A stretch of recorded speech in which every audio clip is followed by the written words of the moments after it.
tubo digestivo, y la etiología aún se desconoce, aunque se va a relacionar tanto con factores genéticos como ambientales. Involucra cualquier componente del tracto gastrointestinal, desde la boca hasta el área perianal, aunque su localización más frecuente es el ilion y el colon. Esta enfermedad se va a clasificar de acuerdo al donde se localiza, el patrón clínico y su gravedad. En cuanto a la epidemiología, vamos a encontrar que es la enfermedad quirúrgica primaria más común del intestino delgado y va a tener una incidencia de 50 por cada 1000 personas.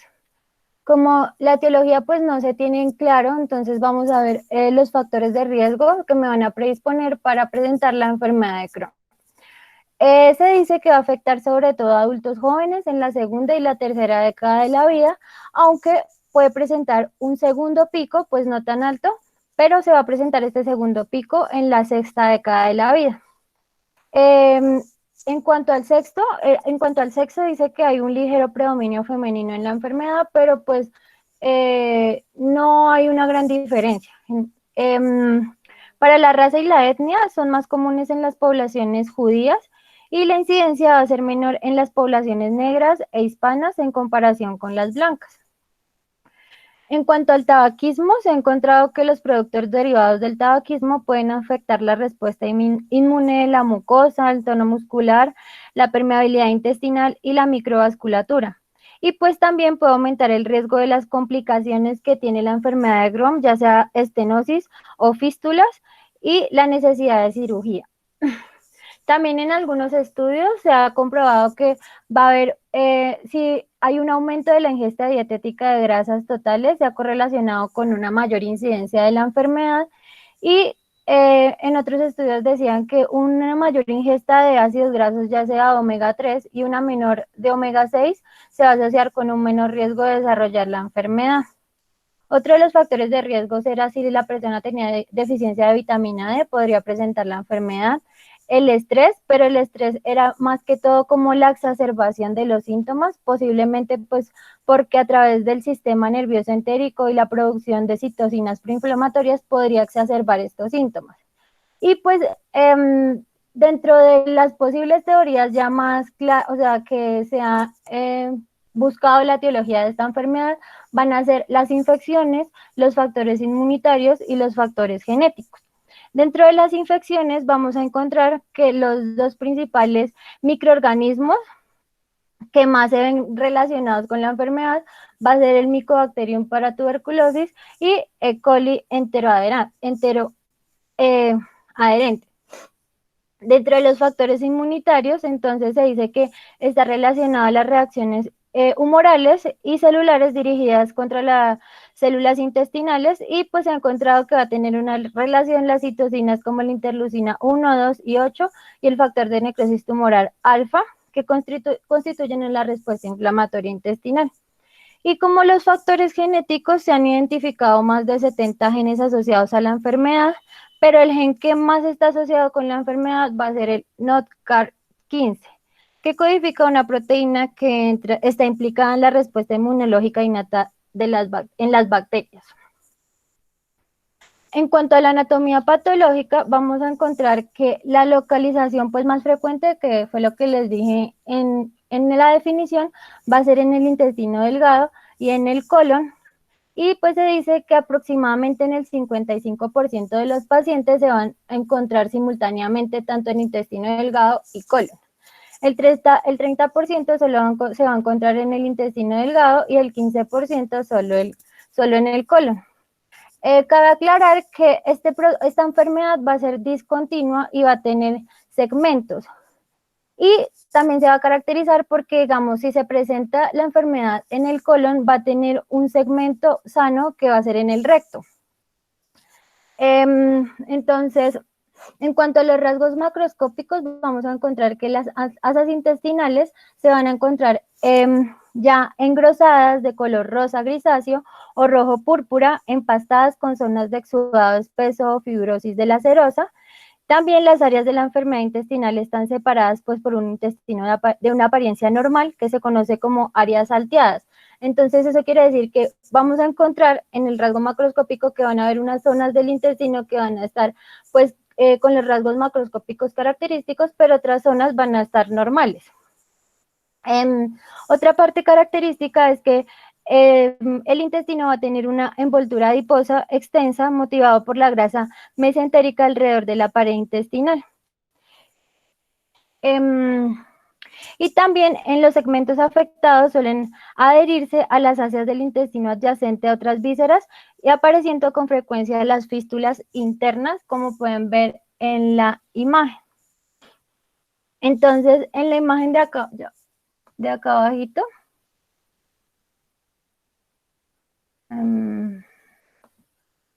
pueden observar, esto ya está iniciando y acá se ve como una capa de tejido adiposo.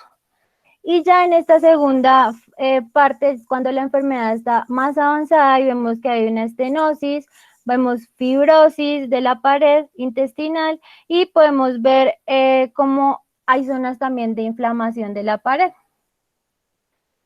En cuanto a los rasgos microscópicos, entonces vamos a encontrar que hay un edema de la mucosa y de la submucosa va a haber infiltrado inflamatorio crónico que se extiende a través de la vía transmural y esta reacción inflamatoria se va a caracterizar por un edema extenso, por hiperemia, linfangiectasia, infiltrado de células mononucleares, hiperplasia linfática y que además las lesiones histológicas que van a ser características de esta enfermedad van a ser los granulomas no caseosos con células gigantes de Langerhans. En la imagen podemos observar la inflamación transmural y acá en esta imagen podemos encontrar la úlcera con una fisura, que es las que tienen las líneas.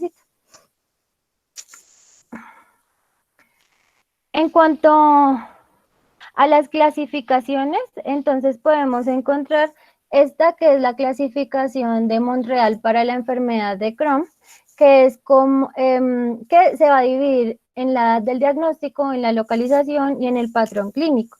Esta clasificación prácticamente se elaboró para estadificar la enfermedad con el fin de ayudar a predecir la remisión de la enfermedad, las recaídas y también dirigir el tratamiento.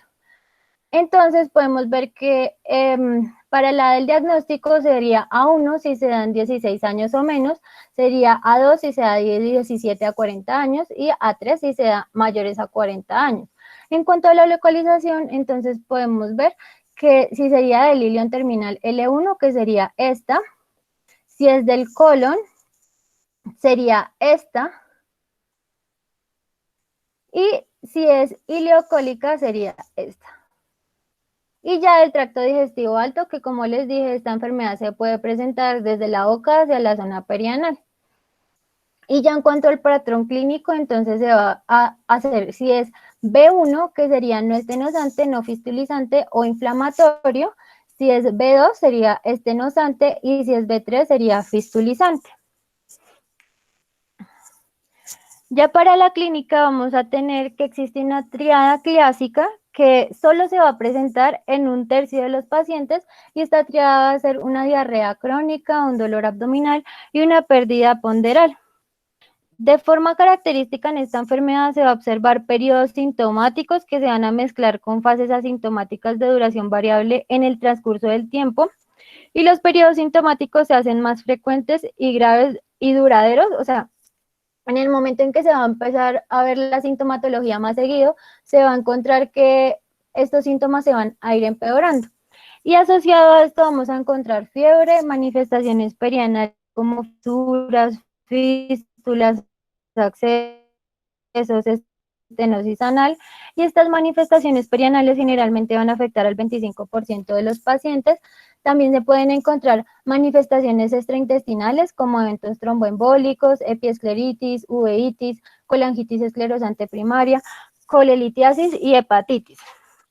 En cuanto a las principales complicaciones que podemos observar en esta enfermedad, van a ser la obstrucción, la perforación, que puede llevar a una peritonitis generalizada. Esta es una imagen de la epiescleritis.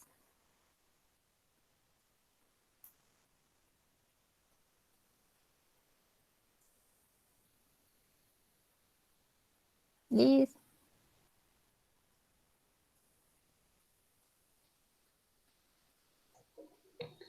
Bueno, seguimos. ¿Me escuchan bien? Sí, listo. Sí, Vale.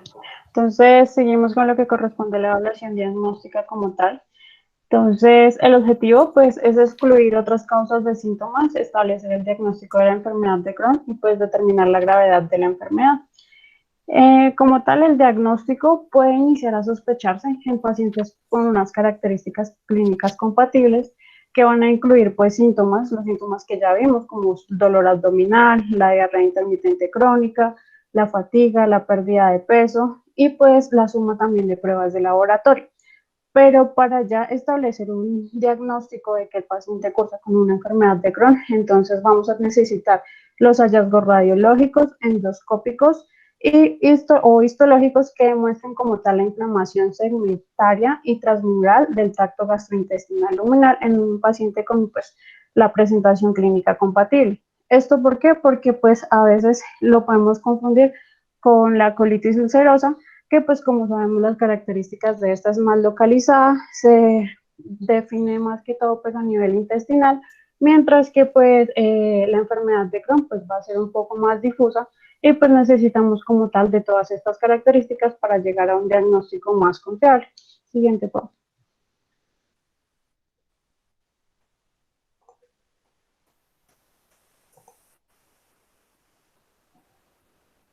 Bueno, entonces, ¿cuál va a ser el enfoque para las pruebas diagnósticas? Entonces, el Colegio Americano de Gastroenterología nos dice que el estudio típico para la mayoría de los pacientes que se presentan con enfermedad de Crohn va a incluir pues estudios de laboratorio que van a incluir pues el análisis de sangre para algunos pacientes que pues para la mayoría de los pacientes que cursan con diarrea pues en análisis de heces y pues además imágenes del intestino delgado que generalmente, pues como vamos a ver más adelante, pues es como la imagen ideal, entonces la enterografía por resonancia magnética y pues las adicionales la colonoscopia con intubación del hilio terminal que va a incluir pues la biopsia de la mucosa.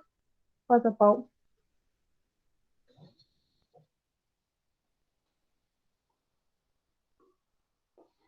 Bueno, entonces en los laboratorios son son complementarias, pero son útiles para la evaluación de complicaciones de la enfermedad, mientras que ninguna prueba de laboratorio solo puede establecer el diagnóstico. Aquí lo que nos decía es que nosotros necesariamente vamos a tener que tener la clínica más las imágenes para así poder decir que estos laboratorios concuerdan con la patología como tal. ¿Qué laboratorios vamos a pedir? Entonces, inicialmente nos piden un hemograma completo, química de sangre, que incluya pues electrolitos, que incluya la prueba de función renal, pruebas bioquímicas, pruebas de función hepática, porque como sabemos muchas de las manifestaciones también van a ser de tipo intestinal. Análisis de glucosa en sangre, niveles séricos de hierro, vitamina D y vitamina B12, precisamente porque como sabemos la afectación y la retroalimentación en cuanto a la alimentación no va a ser adecuada y vamos a tener deficiencias de estas vitaminas. También pues se pide que la proteína C reactiva. Esta pues va a estar aumentada en la actividad inflamatoria y se va a observar en la mayoría de los pacientes que cursan con una enfermedad intestinal inflamatoria. Lo que no se nos recomienda es que nosotros debemos pedirla más bien para un diagnóstico diferencial. Si tenemos la PCR elevada, entonces podemos decir que ese paciente sí probablemente está cursando con la enfermedad de Crohn o una enfermedad inflamatoria intestinal, mientras que si está negativa o no está en el rango, entonces podemos decir que este paciente puede estar cursando con otros tipos de trastornos que nos nombraba como el síndrome de intestino irritable. En muchas de las investigaciones últimas nos hablaba de unos marcadores inflamatorios de esos. Esto nos decía que más que una prueba elemental durante el diagnóstico de la enfermedad de Crohn, era más bien como una prueba adicional que se podría tomar para evitar, pues, en algunos casos llegar a una endoscopia ileocólica, que era más molesta. Entonces, ¿cuáles eran los marcadores inflamatorios de esos que podíamos tomar? Entonces, era la calprotectina fecal o la lactoferrina, que también es de tipo fecal. También, pues, esta nos ayuda a diferenciar, pues, los pacientes que cursan con inflamación intestinal o una enfermedad intestinal funcional. Sabemos que, pues, si está elevada, probablemente, pues, tenemos que seguir al paso siguiente, que es tomar como tal las biopsias o hacer la colonoscopia. Bueno, las imágenes adicionales, entonces tenemos la endoscopia, pues, en sus diferentes modalidades que vamos a ver a continuación. Pasa por. Bueno, entonces, como les hablaba, en cuanto a las imágenes diagnósticas, tenemos la ileocolonoscopia, que es una colonoscopia con intubación del ilio terminal. Esta va a estar caracterizada porque cuando estamos haciendo ese proceso, debemos tomar una biopsia de la mucosa. ¿Qué va a evaluar? Entonces, se evalúa la sospecha de enfermedad de Crohn a nivel iliocolónica. ¿Cuáles son los hallazgos característicos? Entonces, que tenemos que se van a observar ulceraciones focales adyacentes a áreas de la mucosa que pueden confundirse o que pueden estar intercaladas entre mucosa normal. Además, también pueden haber cambios en la mucosa nodular que resultan en una apariencia de adoquines. Esta apariencia de adoquines es característica de la enfermedad de Crohn. Como les decía, mientras se hace la ileocolonoscopia, entonces también se va a obtener la biopsia. Esta biopsia no solamente se va a centrar en las zonas afectadas, sino que también debemos tomar en las zonas que no se vea algún cambio, precisamente porque puede estar iniciando una transformación o simplemente pues nos confirma que está cursando con una enfermedad de Crohn, porque como sabemos pues no es continuo como tal los cambios, sino pueden estar en parches. Como vemos en la imagen, la imagen que está ahí, entonces son unos hallazgos endoscópicos de la enfermedad de Crohn. En la imagen A, entonces en la parte central vamos a encontrar pues úlceras aptosas.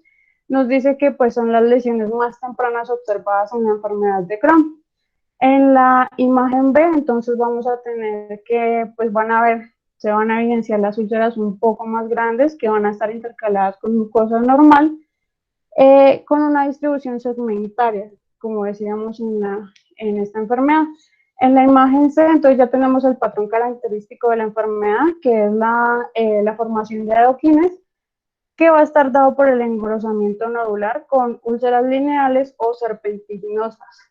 Y en la imagen D, entonces ya como vemos que se han formado los adoquines o los empedrados, entonces vamos a tener que la luz intestinal empieza a estenosarse precisamente por la fibrosis y pues se observa la disminución como tal de esta misma luz intestinal. Pasa por.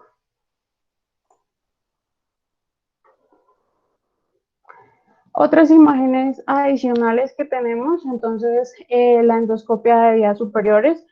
¿Qué nos dice la guía? Pues que generalmente para solicitar este examen únicamente es para aquellas personas que tengan síntomas de alteración en las vías superiores. Entonces podemos hablar de cuáles síntomas, como la dispepsia, la saciedad temprana, náuseas, émesis. Entonces a ellos únicamente se les va a solicitar este examen. Adicional, se va a caracterizar porque pues, también debe tomarse la biopsia, como les decía anteriormente, no solamente de la zona afectada, sino también de las zonas que aparentemente están dentro de la normalidad. Otro que podíamos solicitar es la videoendoscopia con cápsula, entonces proporciona un método alternativo para visualizar la mucosa, pero sin exposición, como vemos, a la radiación o a otras formas como el enema de ovario. ¿Qué tenemos de característico de esto? Entonces, primero, para poder pasar una videoendoscopia con cápsula, debemos evaluar en nuestros pacientes y no se debe pasar en aquellos que tengan una estenosis intestinal, precisamente porque su dilatación puede llevar a complicaciones o simplemente a una perforación que pues nos va a complicar, decirlo así, el tratamiento de nuestro paciente. En la imagen que vemos también está tomada por una videoendoscopia con cápsula y ahí pues lo que podemos identificar son las úlceras que se van formando y los cambios histológicos, bueno, no histológicos, sino los cambios visuales que podemos llegar a tener en la videoendoscopia. Pasa, Pau. Bueno, aquí debemos recordar como tal que pues gran parte del intestino delgado no es accesible visualmente mediante la endoscopia, como les decía anteriormente. La imagen ideal es la ileocolonoscopia, pero entonces no todo el intestino delgado se va a poder ver, no vamos a poder ver la distribución ni la extensión como tal de la presentación de la enfermedad de Crohn.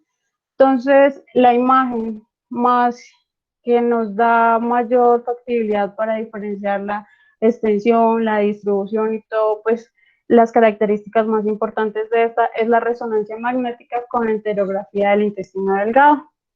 Entonces, se pide para la mayoría de los pacientes porque evita pues la radiación, tiene una precisión diagnóstica comparable al ATAC. Aquí nos decía el Colegio Americano, nos decía que si no podíamos tomar una resonancia magnética con enterografía, podíamos tomar también un ATAC, porque la sensibilidad pues es muy parecida. Entonces, lo que nos va a mostrar es la inflamación intestinal, las complicaciones y la distribución y extensión de la enfermedad. Eh, Debemos tener en cuenta que esta imagen también nos demuestra si hay presencia de estenosis, si hay fístulas entéricas, y pues es mucho más fácil realizar este tipo de imagen que pues los anteriores. La sensibilidad está mayor al 90%, como les decía, el ATAC también tiene una sensibilidad mayor al 90%. Siguiente, Pau. Entonces, la TAC es útil para detectar inflamación y ampliación del intestino delgado.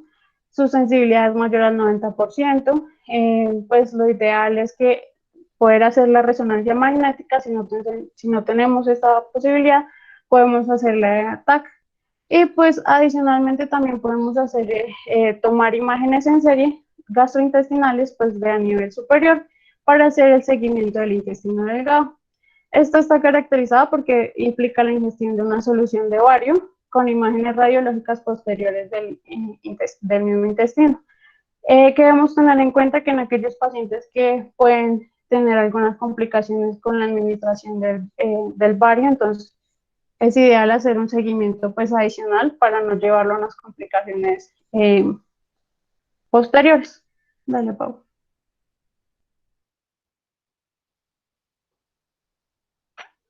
Entonces, aquí vemos que, como les decía anteriormente, estas imágenes nos permiten ver pues presencia de accesos, presencia de fístulas. Entonces, esta es una imagen de una TAC. Podemos ver el acceso del cuadrante inferior derecho en la enfermedad de Crohn. Se va a extender desde el ilion terminal, que es el que está marcado pues con la flechita. Y pues se va a evidenciar pues también el material de contraste dentro del acceso que pues confirma como tal la presencia de este. Siguiente, por favor.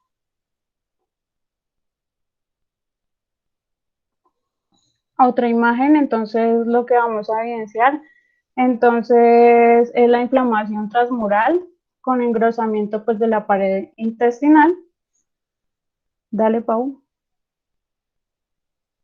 Y la última imagen, entonces vamos a ver un estrechamiento ventral, que es la flecha pequeña, y pues la estenosis segmentaria del duodeno que va a continuar, que es característico también de la enfermedad de Crohn. Dale, Pau. Entonces, como les decía, la colonoscopia pues es el estudio preferido para la evaluación del intestino grueso, pero pues también tenemos ya exclusivamente el enema de ovario, con contraste de aire que pues puede detectar también las úlceras, puede documentar el alcance de la enfermedad, la ubicación y la gravedad de la estenosis a nivel del colon. Eh, Como vemos ahí en la imagen, también pueden observarse saculaciones en el paciente afectado y pues también puede revelar pequeñas perforaciones con fístulas. Entonces, ahí lo que vamos a ver es que lo que se ve más resaltado, más oscuro en negro, va a ser la acumulación del bario, que va a permitir pues diferenciar pues si se encuentra un acceso, si se encuentra una fístula y pues en qué segmento también se van a encontrar. Dale, vamos.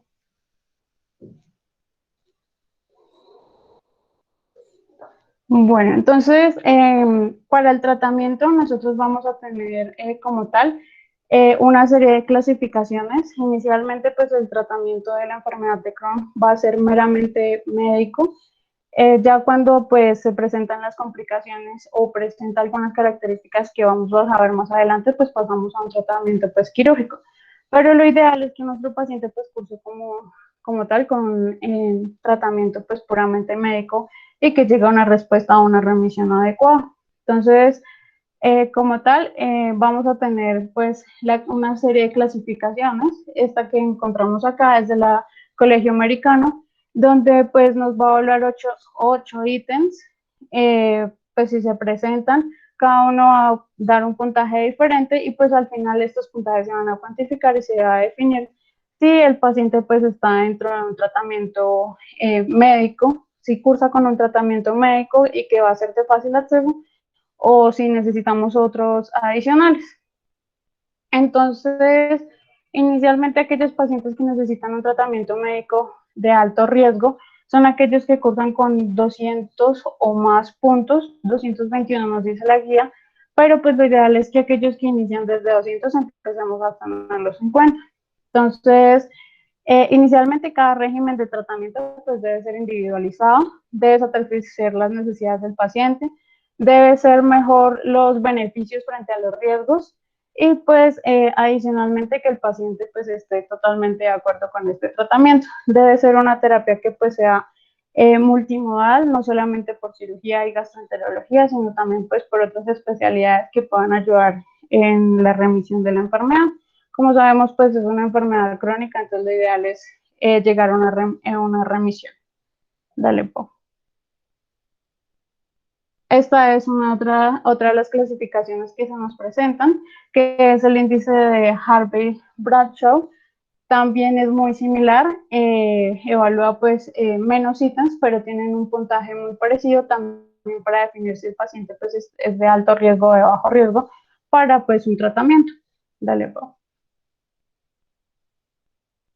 Bueno, entonces, ¿cómo definimos cuando un paciente es de alto riesgo? Entonces, como ya sabemos en la clasificación, podemos tener un puntaje. Pero adicional de eso, pues algunas características de nuestro paciente nos va a decir si es de alto riesgo o no. ¿Cuáles características? Entonces, el diagnóstico a una edad más joven, o sea, menores de 30 años, que el paciente pues tenga consumo de alcohol. Ay, ¿qué pasó ahí?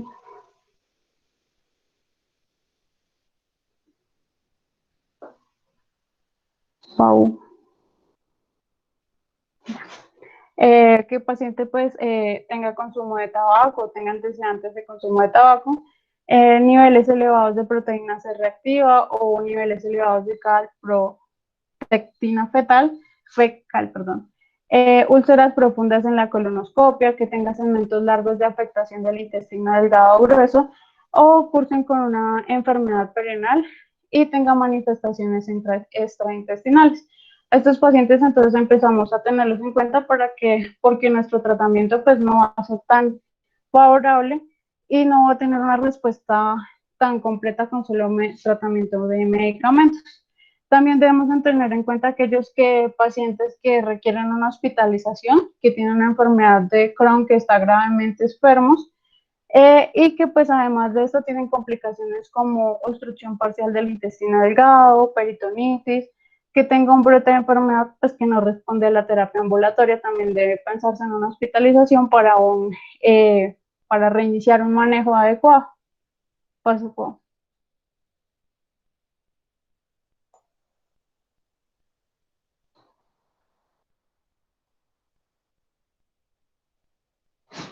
Oh. Pau, ¿qué pasó? ¿Te moriste?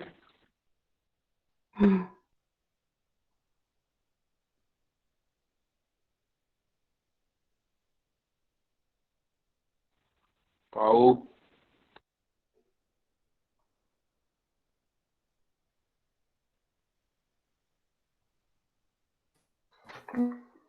No, no, pues, No, no pasa.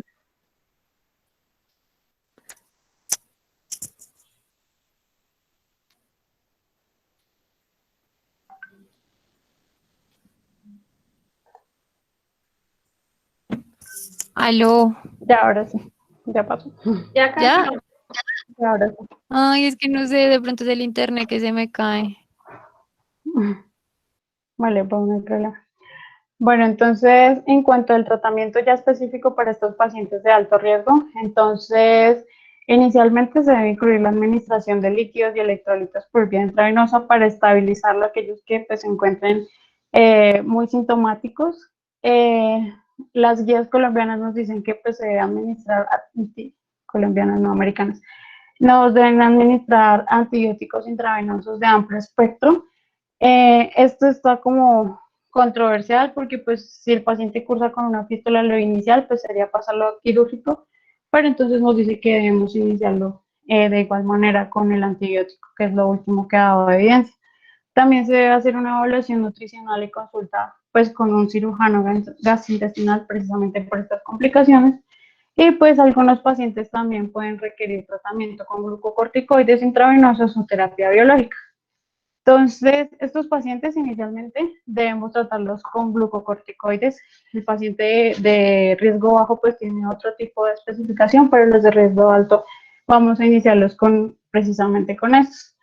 Requieren el alivio pues más inmediato de los síntomas. Estos glucocorticoides se van a extender aproximadamente 8 semanas y se van a considerar como un tratamiento puente porque después se va a pasar a otro tipo de tratamiento.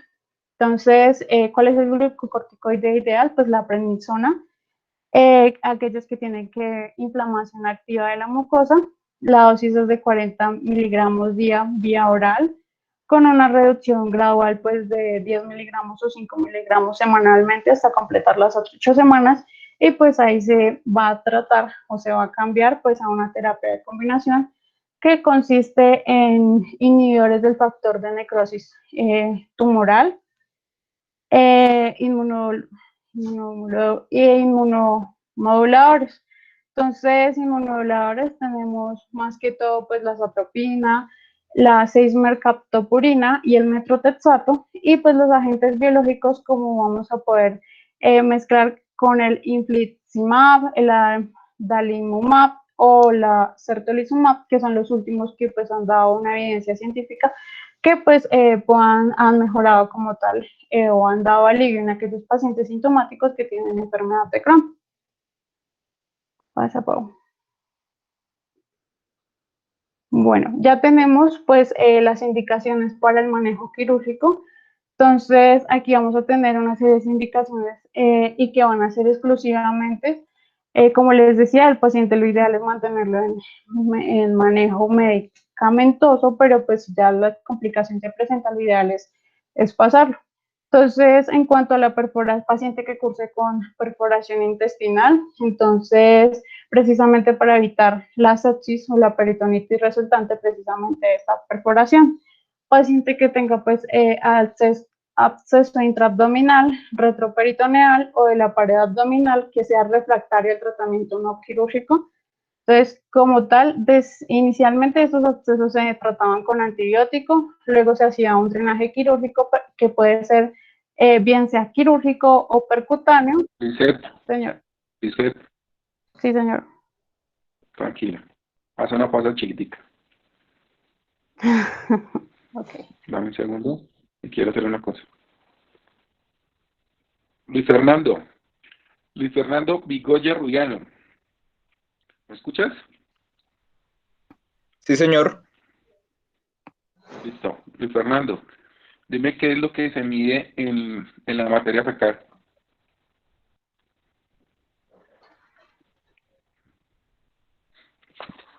Luis Fernando, Sí, ¿cuál no, fue mi profe, pregunta? ¿Cómo? ¿Cuál fue la pregunta que te acabo de hacer? Que me respondas la pregunta que te acabo de hacer. ¿Qué es lo que se mide en materia fecal? Si no estoy mal, lo que se mide es la lactoferrina. Es la prueba que lo que se busca en la materia fecal. Es la única. Pon más atención a la charla. Cierra tu micrófono. Iván Andrés. Iván Andrés Señor, Rodríguez. yo estoy. ¿Cómo estás? Dime cuáles son los hallazgos en la ileocolonoscopia.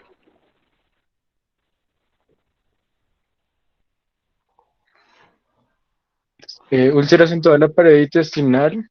Se puede ver el patrón todo de el tracto, todo el tracto gástrico.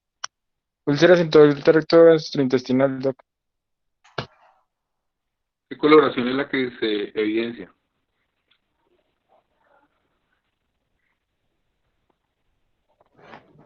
No estamos poniendo atención. Necesito que todos estén concentrados. El hecho de que estemos en la distancia y que lo estemos haciendo virtual no es para que mantengan micrófonos, porque la próxima entonces lo que voy a hacer es que vamos a abrir todas las cámaras. Y quiero saberlos a todos concentrados sobre la exposición. Porque no es justo que hagan una presentación que me parece que está muy bien organizada, muy bien montada la charla, para que ustedes no estén pendientes de lo que se está diciendo. Edgar Rincón. Edgar, ¿me estás escuchando? Edgar.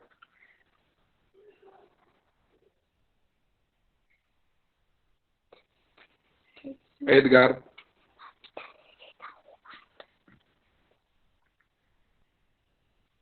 ¿Cómo dijo? Yo creo lo mismo. Felipe, mi hijo, dice que tal vez está jugando Edgar, por eso Edgar no contesta. Entonces ahí es donde me doy cuenta. David Manuel, ya que Edgar no contesta. Señor, David Manuel, presente. dime, por favor, dos características en cuanto a la epidemiología de los pacientes que presentan esta patología. La primera es que se da Por lo entre menos los en texto. 15 y los 30 años, pero también decía que había un segundo pico que se podía presentar a los 60 años, y también que tiene una alta prevalencia en caucásicos. ¿En qué? Tiene una alta prevalencia en caucásicos. ¿Y en qué género se presenta más? Eh, ¿Se dan cuenta? ¿Me están poniendo atención? en Daniel. mujeres. Nicolás Agudelo. Daniel. Creo que también está jugando, papi. ¿Tú crees que está jugando también? Sí. Yo creo lo mismo. Daniel.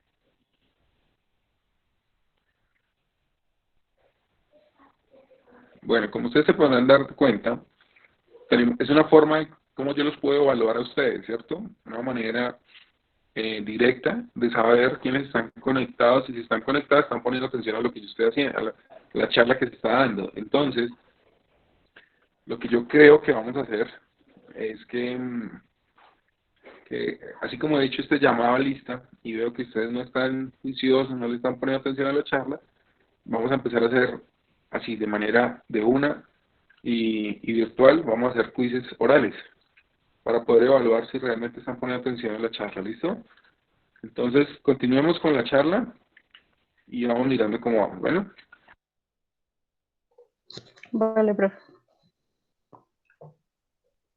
Bueno, entonces habíamos quedado en otra de las indicaciones para el manejo quirúrgico, que era pues la presencia de absceso intraabdominal, retroperitoneal o de la pared abdominal refractaria pues en tratamiento no quirúrgico. Como les decía, entonces inicialmente vamos a dar un tratamiento que sea antibiótico y después vamos a hacer un drenaje. Este drenaje puede ser quirúrgico o puede ser percutáneo precisamente del absceso. Como se dice que el 30% de estos abscesos pueden llegar a volver a presentarse, entonces lo ideal es que después de que se ha hecho el drenaje, se haga una resección del segmento pues, abdominal que pues, se ha visto afectado. Pero pues esto también depende de qué tanto se presente, qué distribución tenga, si es de fácil acceso o no.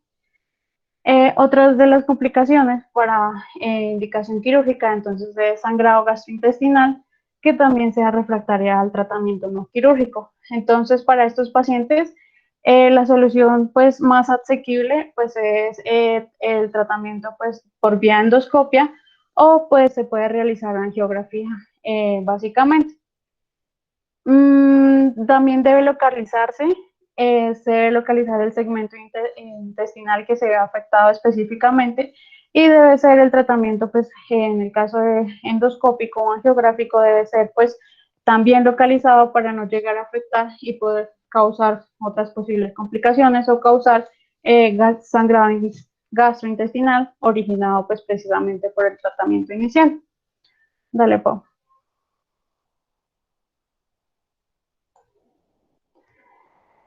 Bueno, otros, entonces es la estenosis fibrótica sintomática que va a causar pues como tal una obstrucción intestinal. Entonces, en este caso se puede tratar con dilatación endoscópica o pues se puede realizar una resección quirúrgica. Para esto entonces va a depender de la ubicación de la estenosis, pues bien sea intestino delgado o bien sea a nivel colorectal y de la longitud. Acá la guía en el Colegio Americano nos dice que pues en cuanto a la longitud, lo ideal es que pues si es menor a 5 centímetros y que no está asociado a ninguna otra complicación, pues se puede tratar con dilatación endoscópica. Pero si es mayor de 5 centímetros, es multifocal y está pues complicada, lo ideal es que no se haga como tal esta dilatación endoscópica, sino que simplemente se vaya a resección quirúrgica o tratamiento ya como tal, pero más a nivel quirúrgico, porque pues no, la dilatación no va a ser no va a dar como tal un efecto. También tenemos lo que son las fístulas entéricas que sean también refractarias al tratamiento, entonces va a requerir resección del segmento intestinal involucrado y pues también debemos evaluar si se presenta, hay afectación del órgano intestinal adyacente. Debemos tener en cuenta que si el órgano que está o el que se fistulizó, por decirlo así, se ve afectado, entonces debemos retirarlo. Pero si no, pues lo ideal es dejarlo porque pues no tiene como mayor relevancia. O también debemos mirar si se presenta sangrado, si hay formación de absceso o si pues puede llegar a presentar malignidad. En este caso pues también es necesario hacer como tal la resección quirúrgica. Entonces, como vemos, más que todo el tratamiento quirúrgico va a ser únicamente al sitio donde se encuentre la afectación, pues no podemos quitar todo el colon, no podemos quitar todo el intestino delgado porque pues la aparición es bastante difusa, entonces lo ideal es llegar solamente pues al sitio donde está produciendo los síntomas. También pues en el caso de cáncer de intestino delgado, cáncer de colon, pues que van a ser derivados de la enfermedad de Crohn. En la epidemiología, entonces, aquellos pacientes que pues tienen afectación de intestino, nos dice que tienen mayor probabilidad de llegar a desarrollar pues como tal un cáncer pues a nivel intestinal, e igual en el caso a nivel de colorectal. También pues aquellos pacientes que tienen inflamación persistente que va a causar síntomas refractarios al tratamiento médico, ya aquellos pacientes que realmente les hemos dado el inmunomodulador, se le ha dado pues todos estos agentes y que no tienen una respuesta, entonces lo ideal es ya hacer una resección quirúrgica pues para darle una solución como más efectiva. Siguiente, por favor. Entonces, ¿cuál es el enfoque quirúrgico ya definitivo? Entonces, aquellos pacientes que tienen una, o sea, la afectación va a ser a nivel del colon, entonces vamos a recurrir a una colectomía total o una colectomía segmentaria.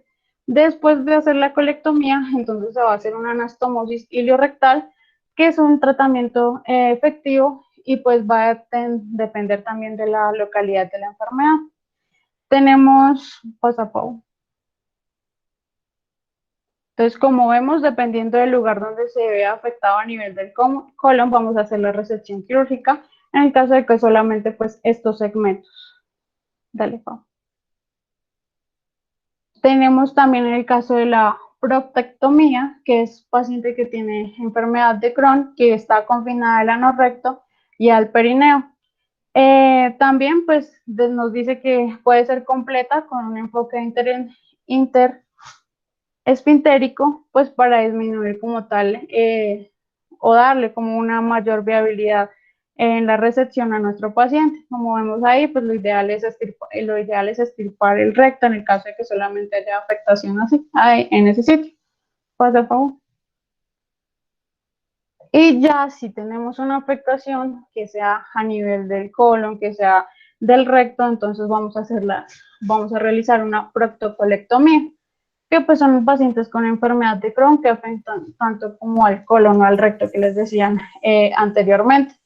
Estos entonces van a necesitar una ileostomía terminal que pues no debe, por lo generalmente no debe llegar a realizarse eh, con una bolsa ileal o una anastomosis anal porque pues tienden a tener recurrencia o pueden llegar a presentar otro tipo de complicaciones.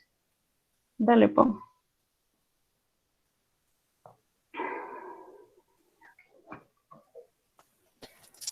En cuanto ya, por último, el tratamiento médico del paciente de bajo riesgo, que pues las características de este paciente van a ser que tenga síntomas leves o nulos, que la elevación normal o leve en los niveles de proteína C reactiva o calprotectina fecal, que tenga un diagnóstico a la edad mayor a 30 años, que la distribución sea limitada a la inflamación intestinal, que tenga una ulceración superficial, que tenga falta de complicaciones perianales, que no tenga resecciones intestinales previas y que tenga una ausencia de enfermedad penetrante o que tenga una estenosis. Entonces, luego de clasificarlo el paciente en bajo riesgo, vamos a tener una terapia intensiva. Esta terapia intensiva va a caracterizarse por tener un comienzo con medicamentos que son menos potentes y se asocia con menos efectos secundarios.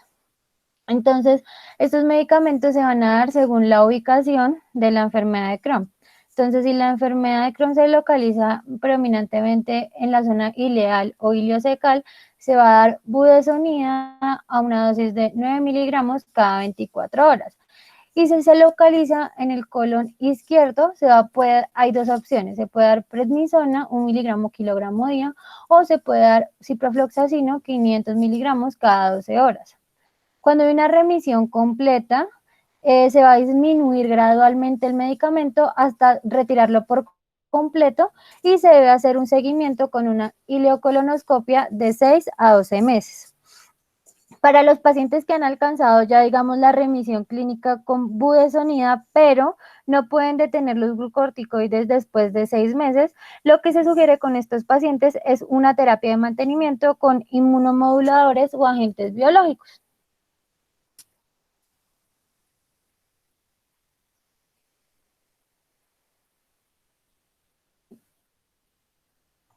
Y bueno, y ya pues en cuanto al pronóstico, entonces el curso de la enfermedad, entonces como sabemos es una enfermedad pues que es de tipo crónico, que puede llegar a presentar síntomas durante el transcurso de las remisiones, que puede pues presentar posibles complicaciones, entonces se dice que pues es de un curso continuo, es progresivo y pues es activo.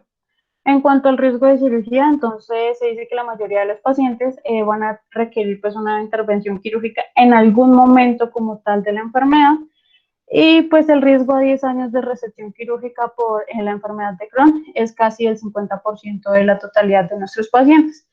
El riesgo de cáncer, entonces los pacientes con esta enfermedad tienen mayor riesgo de neoplasias hematológicas y pues en neoplasias además asociadas pues al sitio donde se presenta como tal la alteración. También nos decía que pues la magnitud del riesgo para las neoplasias que se llegasen a presentar todavía no era muy específica y pues sigue como tal en un estudio, entonces no se presenta como un porcentaje tan marcado. En cuanto a la mortalidad, entonces se dice que estos pacientes pueden tener una mortalidad general ligeramente mayor, pero pues que en comparación a la población que no cursa con la enfermedad y que pues, mucha de estas mortalidades va a estar relacionada, pero con las complicaciones que se puedan llegar a presentar.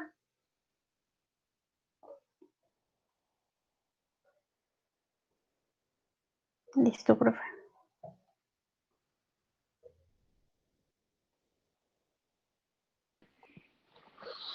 Bueno, me parece que la charla estuvo muy bien enfocada.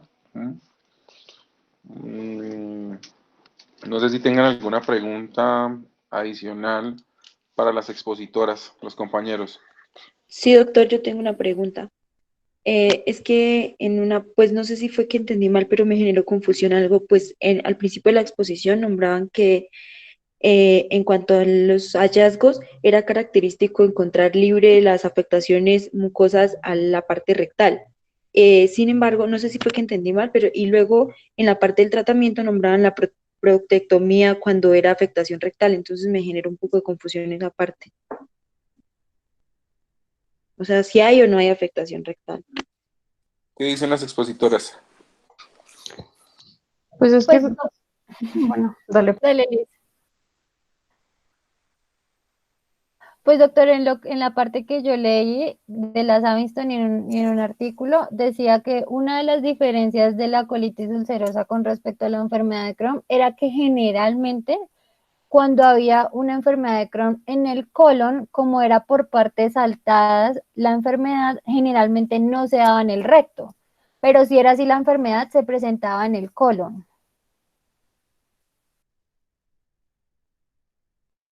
Como ustedes se pudieron dar cuenta en las diferentes gráficas, es una enfermedad que no necesariamente afecta al intestino delgado, afecta diferentes partes del colon, tiene una principal predilección en gran parte del ilion distal y unas afectaciones en el colon, inclusive en todo el tracto gastrointestinal, como lo expusieron muy bien.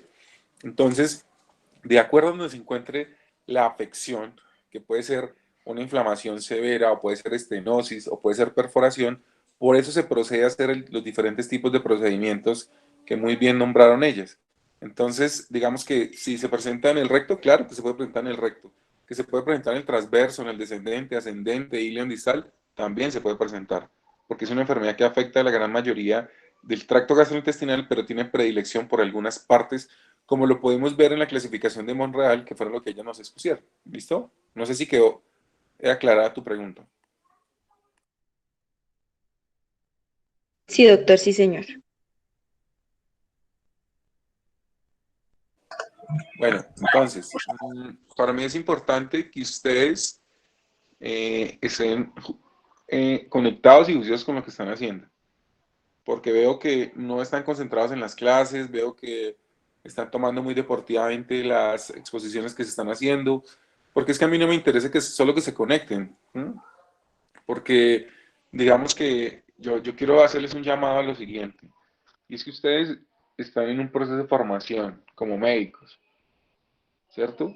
Un proceso que lleva a una responsabilidad inmensamente grande, que ustedes son privilegiados porque en este momento están en sus casas, están al lado de sus familias, tienen la oportunidad algunos para compartir con sus familias, quizás otros no, otros en las distancias, pero están haciendo una pausa grande, una pausa que es obligatoria, porque nadie les dijo a ustedes que eso no es voluntario, eso es obligatorio, les tocó, ¿de acuerdo?